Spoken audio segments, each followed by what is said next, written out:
So welcome back. We are learning the Maamar HaTzelem from Volozhin.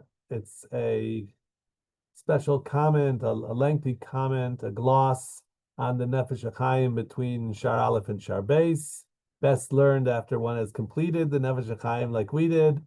And it's long and really, really deep, Kabbalistic, based on the Kabbalah of the Arizal.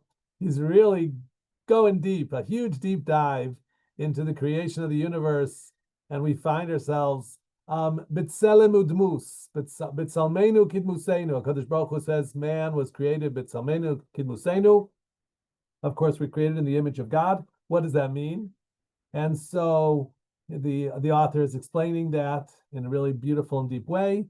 We've seen a lot about four Yesoidos.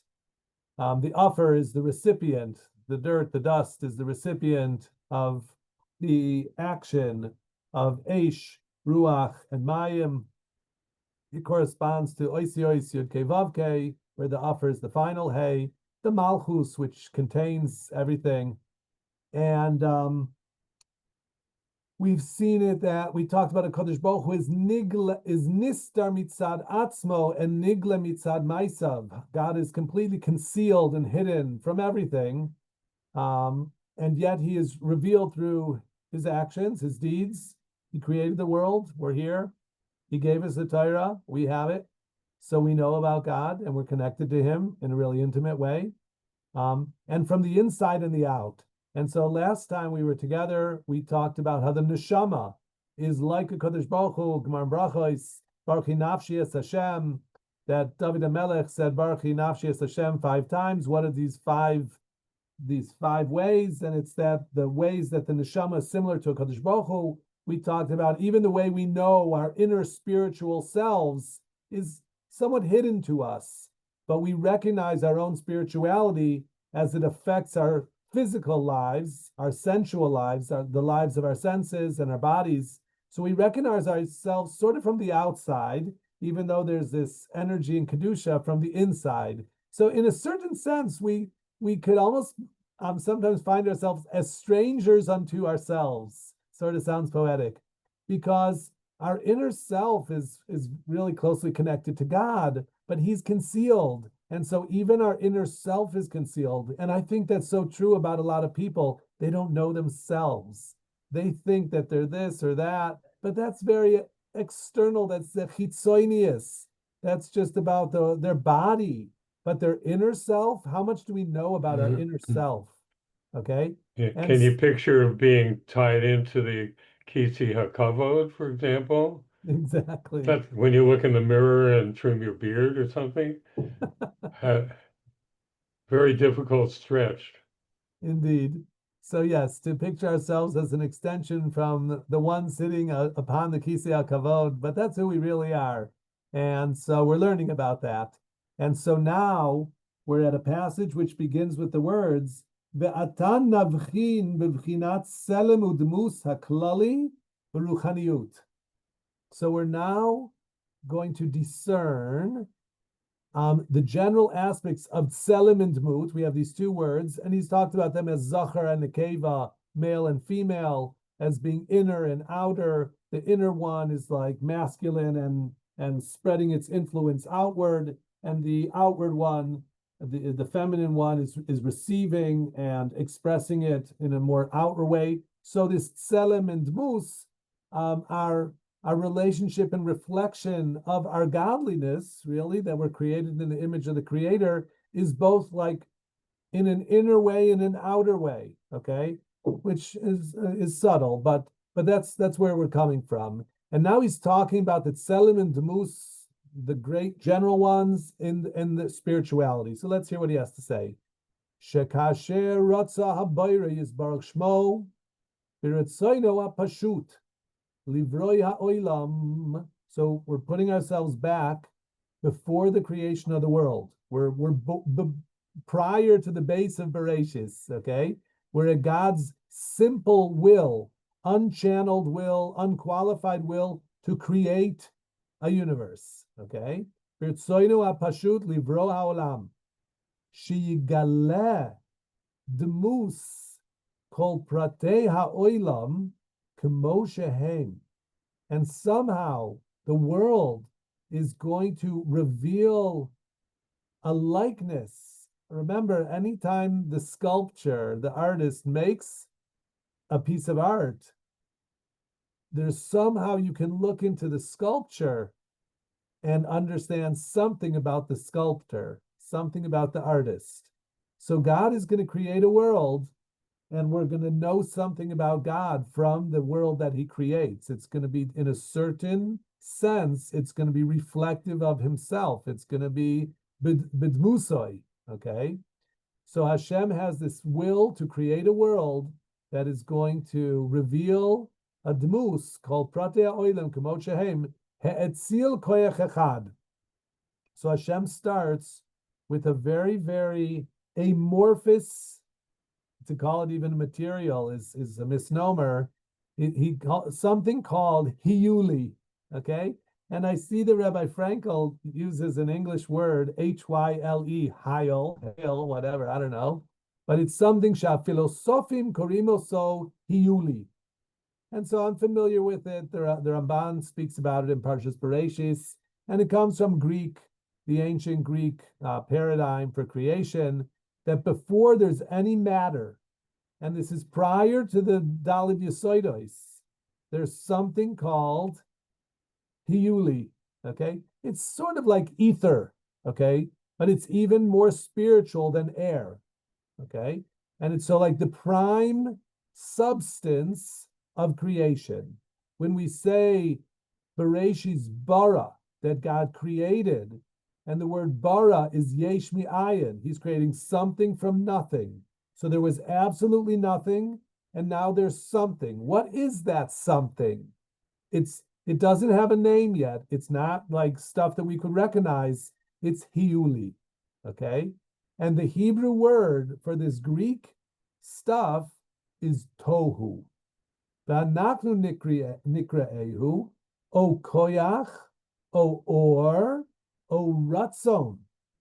So Rabbi Volozhin says, this very first stage creation of Yesh Me'ayin is either called koach, we might translate as power, or we might translate as light or energy, right? Energy is a very primal force.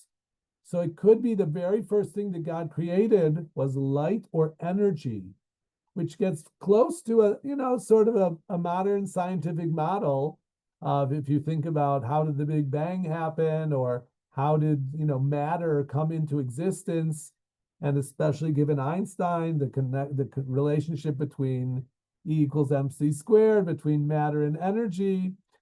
So the very first thing God made was koyach, or even he uses the word ratzon, will itself.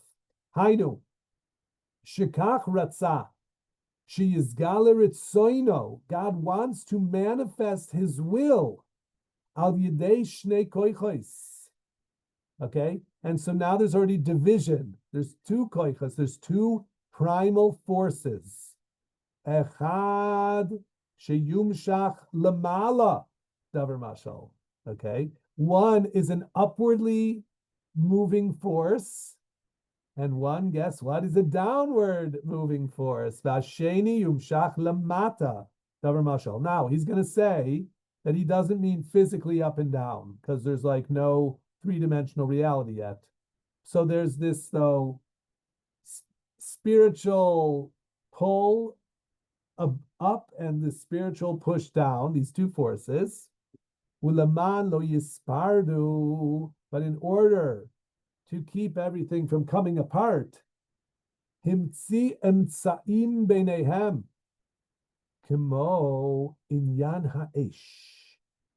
In order to unify these forces and create something that could have, let's say, a longer half-life, it could continue to exist, he creates fire. Shesalik le'ela ve'afar hayored lemata. So here is the creation of two primal elements. The element of fire, which rises, heat rises, and the element of matter, of afar, dirt, earth, dust, whatever, that is subject to gravity and falls downward. Achine, avir hu karov leteva ha'esh, lalot lamala. You have air, okay, which is, we might say, a gas. And I will throw in here that the word avir, which interestingly is very close to the English word air, right?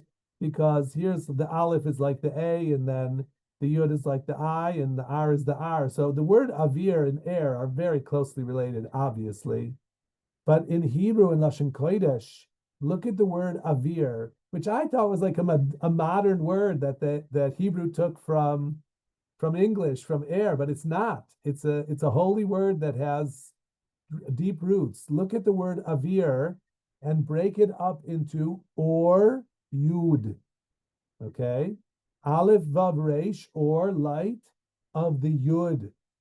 And the yud is the most primal force because it's the teeny tiny letter that really everything is made out of yuds, of tiny yuds. Yud is a point.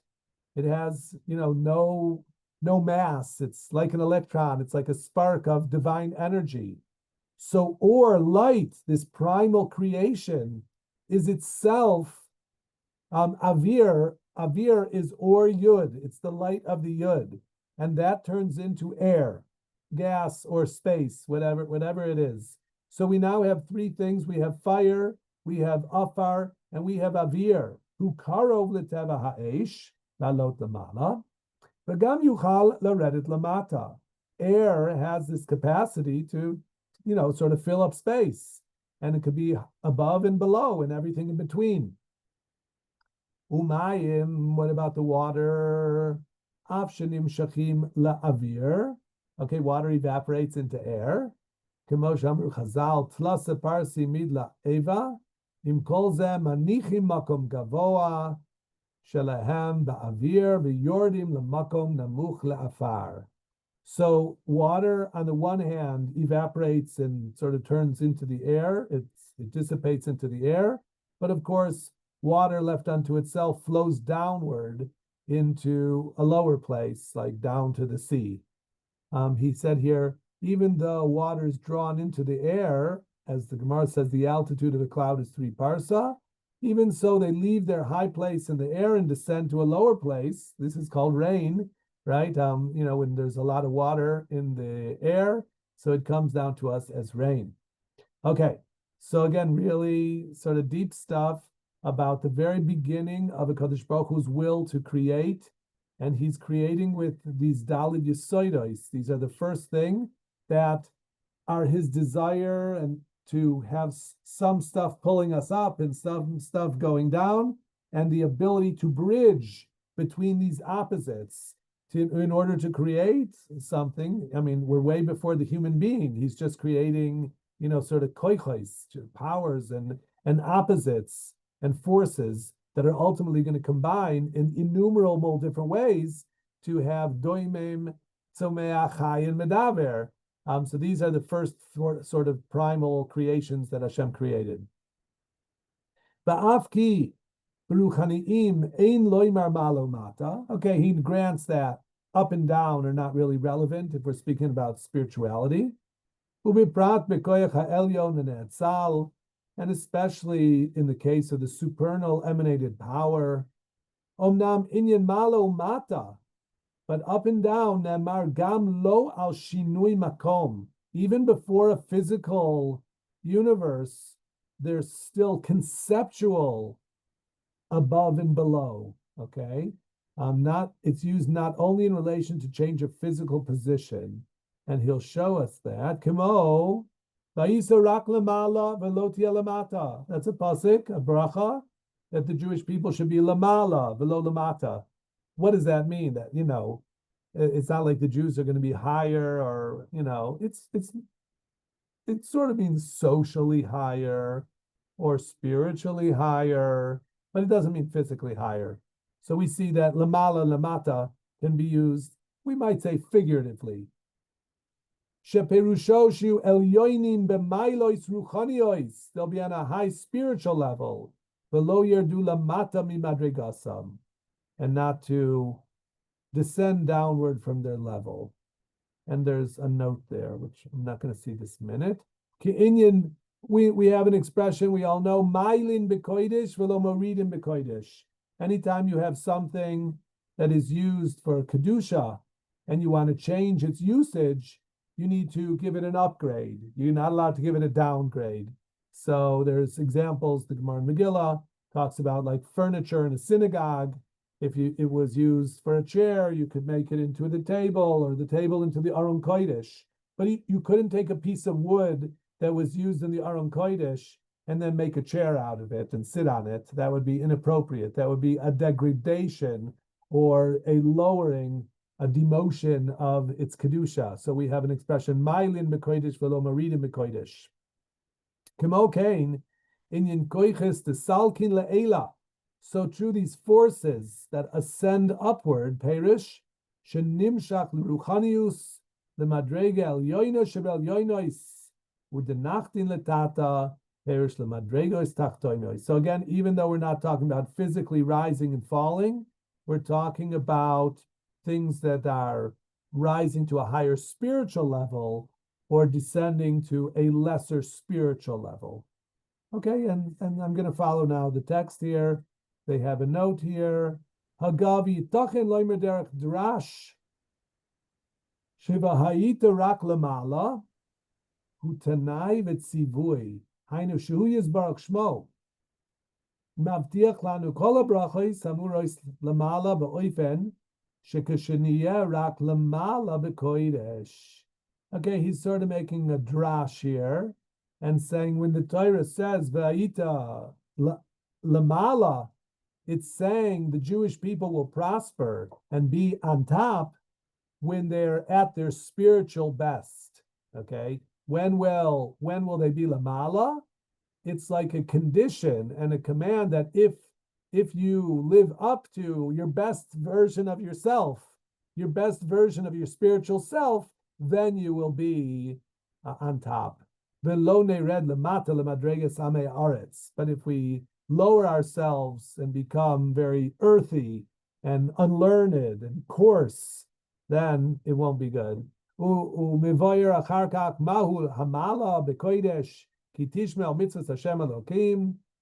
Lishmor lasoi zeu madrega el yoine shebel yoinem velo tasur mikol advarim ki besur mikol advarim af liyamin yered matematechas v'shalom lalechetz achrei Elohim acherim. Okay, so this idea of lamala, the Jews will be above in spiritual when they pursue spirituality, and the opposite will happen if they go the other way. Haga gama nemar the Zohar, Oraisa below Dechilu v'Rechimu lo parchila eila. Okay, there's a Zohar that says if people learn Torah without fear and awe and love, their Torah does not ascend. Lo parchila eila. The Torah doesn't have wings. It doesn't have koyach to go up. Perish shemisha elo chuka. The ava l'divrei Torah k'ra'oi. If a person doesn't have proper passion and love for Torah, gam eno yare milifroshe mena keperish min HaHaim, and he's not afraid. He could learn or not learn. He's sort of ambivalent about the Torah. Av sheloimed lefrakim, and so even though he may sometimes learn, he efshar shetiskayim talmudo biyado b'madregel yono karaoi.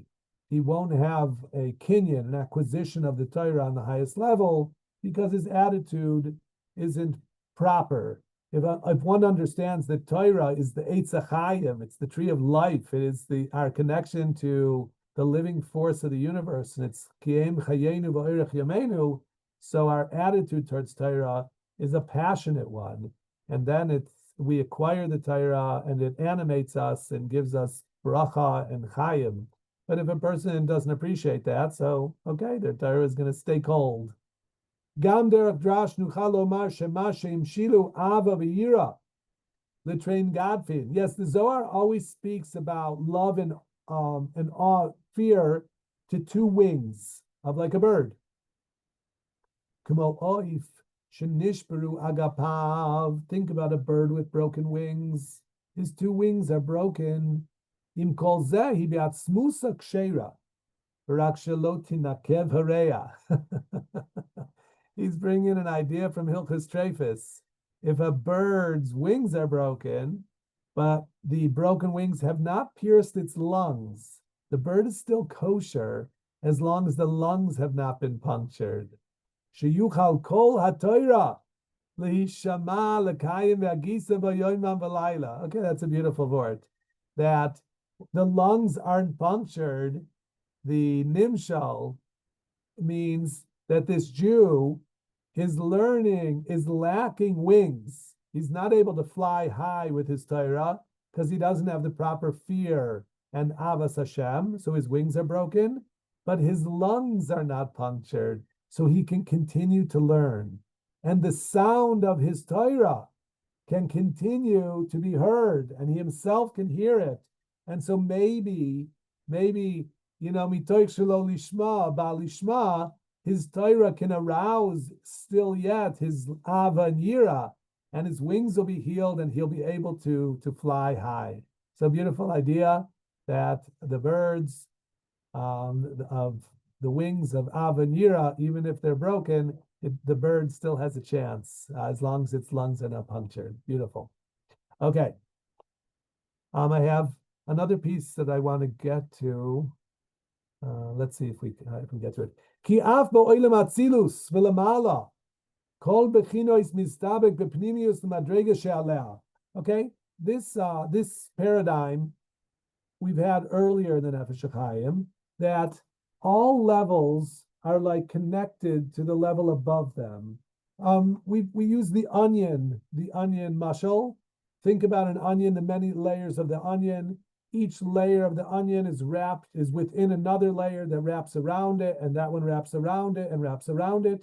And each one is internal to the next one, is external, but that external one is internal to the next one, or like links in a chain, okay? So even in the Olam Atzilus, in the worlds of divinity above, everything connects to the layer that's above it, B'pnimius. So everything is connected to that which is above it, but it's also connected to that which is beneath it. V'kamo davar mashal, teva ha'esh lechalot kol gashmiut l'ruchaniut. What is the power of fire? To take something physical and turn it into smoke, okay? To take something gashmius and turn it into something ruchnius. Okay, that's the power of fire. Ki yadua inyan korbanot. Think of korbanos. We take a cow, a sheep, or a goat, and we burn it up on the mizbeach. We take this physical object and we put it to fire, and the fire like returns it to its source, its primal self, which is like oisiois, the letters that comprise the energy and the kedusha that made up this cow, goat, or sheep. Im kol zeh moili ruach, and that brings a reach nichoyach lashem, that brings ruchnius. V'tevet tnuat haruach leholid esh, and it is the nature also of the wind, of the motion of the wind, to result in fire. Im kol zeh nichnas begeshem umekaimo. So he's talking about the interaction of the Daled Yesodos. Even so, the Ruach can enter into the rain, and the Ruach can maintain like water vapor up in the clouds. V'teva tnuat haruach lo lida eshim kol zeh nichnas begeshem umekaimo v'teva hamayim lehimashech achrei haruach v'tnuat kol dehu im kol zeh yored l'makom namuch le'afar u'matzmiach kol minei gshamim. Okay, so he's describing the interaction of the four Yesodos. Let's hear it in English for a minute. Just metaphorically, it's the nature of fire to convert physicality to spirituality. Even so, it results in wind. And the nature of the motion of wind is to result in fire. That's not so clear. But even so, it enters into rain and maintains it. The nature of water is to be drawn after wind with any of its movements. And even so, water descends to a low place, to the dust, to cause it to sprout. I guess there's the water below, and then the water table, which, there's a water cycle. So the water comes down and goes up. So Kain haya ratzon Hashem yizbarach shmo sheyamtzi koyach sheyishtoikek tamid lihizdabek b'shoyre shorsho sheyashpia shefeg am l'kiyum madregos shelamata. So it was the will of Hashem to bring into existence a power that would always yearn to attach to the root of its root, and would also impress abundance to the continued existence of the levels below. Ve'heina hashamayim b'tziva'eha, ve'aretz b'tziva'eha. Okay? We use this word tziva'am. Hashem created hashamayim ve'aretz ve'kol tziva'am. So we have heavens and earth. Look in the Ramban in his Perush on Chumash, and he brings here Rabbi Frankel a little bit about the Ramban, and he talks about the Hiyuli. The heavens and all that are within them are one type of matter, and the earth and all that is within it is a different type of matter. And Hashem created both of these from nothing, from ayin. And the two of them, heavens and earth, Shamayim va'aretz, are created, B'riah, and everything else is notzar, is a yitzur yesh mi yesh. That's the Ramban. Ki av shechukat tzva hashamayim ruchaniim. The heavens are spiritual, and their internal will is lizdabik b'madregas elyonim, is to connect to that which is on high. Ki inin shenamar hashamayim esaprim kvoid keil. The heavens want to speak about the greatness of God. Im kol zeh v'chol haaretz yotze kum kavam b'ktzei tevel melehem. Hainu hashpa'atam ba'aretz, l'shamesh sham ohel behem lashon. Okay, here it is. Behilo nero, shederech hashemesh nikbatzim oirois ruchaniois, hashamayim litein ha'ara betoch ha'aretz mimadrega lemadrega ba'ayim bezor truma. Okay, this is where we're going to stop. But I did want to share this pasuk that he quoted. He made a tent for the sun, using language similar to when his lamp would shine, that via the sun are gathered spiritual lights of heaven to enlight towards the earth from one level to the other.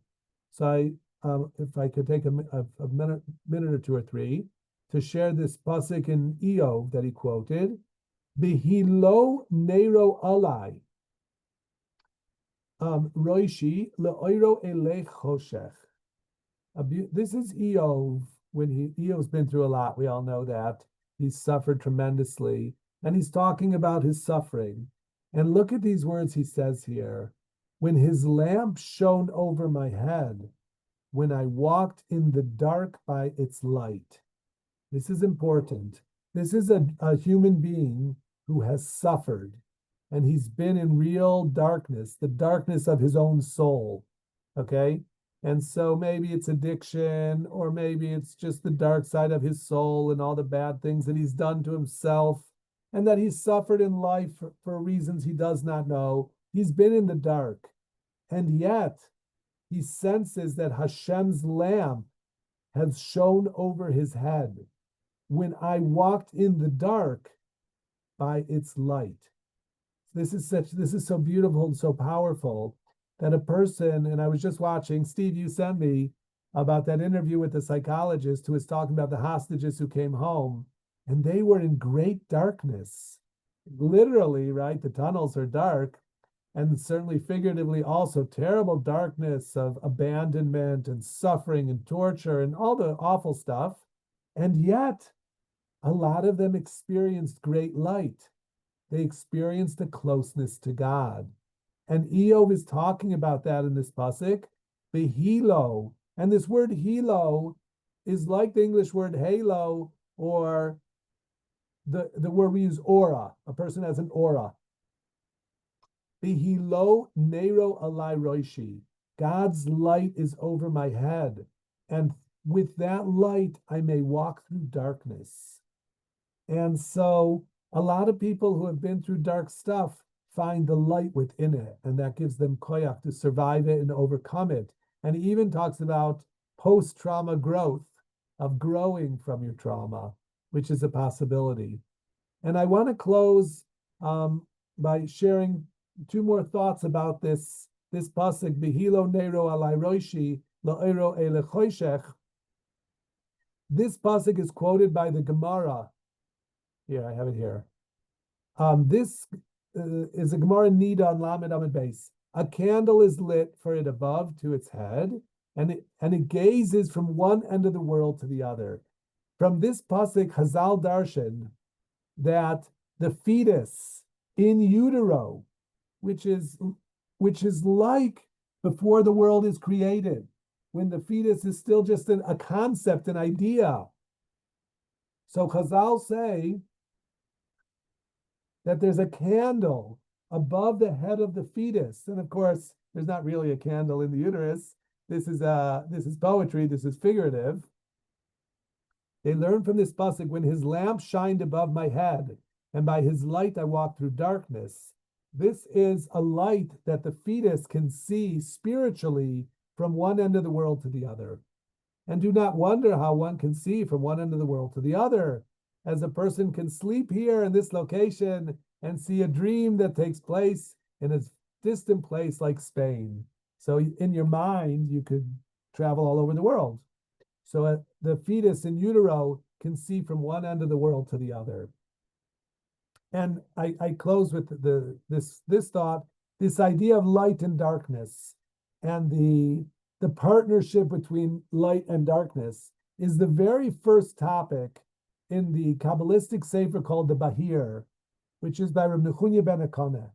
It begins with a pasuk that says, Kasev echad oimer v'ata lo ro or bahir hu b'shchakim. It says in EO, one verse states, they do not see light, it is brilliant in the skies. And another verse says, Yoshes choshech sisroi. He made darkness his hiding place. There seems to be a contradiction. Is God in the light or is God in the darkness? Okay, this is an apparent contradiction. So it's shnei ksuvim hamakchishin ze et ze ad sheba kasuv hashlishi v'echriya beinayim gam choshech lo yakshich mimech belayla kiyom ya'ir kechashecha ke'ora. The third verse reconciles the two. It is written in Tehillim, even darkness is not dark to you.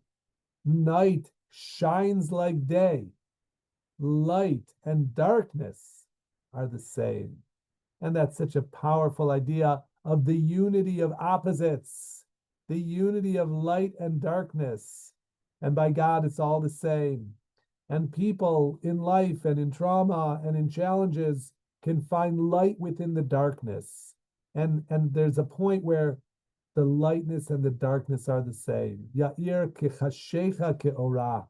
There's enlightenment through darkness and through light. Very, very powerful idea of strength through difficult times, that Hashem can light the way for you like a candle above your head, like the fetus has in utero. And so Eov was talking about that, and the Nefesh HaHaim was talking about that, this power that Hashem put into the Bria. And this goes so far back. This is at the very beginning of the Bria, as he's just willing the world into existence, and he's creating forces. There's upwardly pulling forces, and there's downward forces, and we're caught in the middle, and different combinations of these four elements. But Hashem is there with us through all of it, in a way that there's really no distinction between the light and the darkness. It's all from Hashem, and Hashem can be found in all of it. So thanks for sharing, being here with me. Looking forward to seeing you again next week. Thank you very much. No Good doubt. night. Call to.